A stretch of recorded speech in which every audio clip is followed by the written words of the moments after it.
இன்றைக்கி பார்த்திங்கன்னா இந்த சிவன் கண் பேக் வந்து ஜம்முன்னு ரெடி ஆகிடுச்சு பாருங்கள். இதுக்கு வந்து மொத்தம் 11 அடியில் ஒயர் வெட்டினேன். மொத்தம் 37 பூ, ரெண்டு ரெண்டு ரெண்டு ஒயராக 11 அடியில் வெட்டி ஜாயின் பண்ணி 37 பூ போட்டிருக்கிறேன்.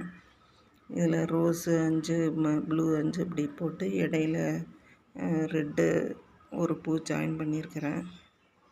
இது மாதிரி 37 பூ ஜாயின் பண்ணி போட்டிருக்கிறேன். இதுக்கு வந்து முக்கு திருப்புறது வந்து 13வது பூவை மடக்கி விட்டுட்டு 12, 14 சேர்த்து ஒரு சாதா நாட் போட்டுட்டு அதுக்கு மேலே நம்ம சிவன் கண் போட்டு அப்படியே கூடை பெருசு பண்ணியிருக்கிறேன். இந்த கைப்பிடி வந்து இந்த மாதிரி ஸ்ட்ராங்காக நல்லா போட்டிருக்கிறேன். பிள்ளைங்க நல்லா இருக்குது அழகாக. இந்த பேக் வீடியோ எல்லாருக்கும் பிடிச்சிருந்துச்சுன்னா லைக் பண்ணுங்கள், ஷேர் பண்ணுங்கள், சப்ஸ்கிரைப் பண்ணுங்கள்.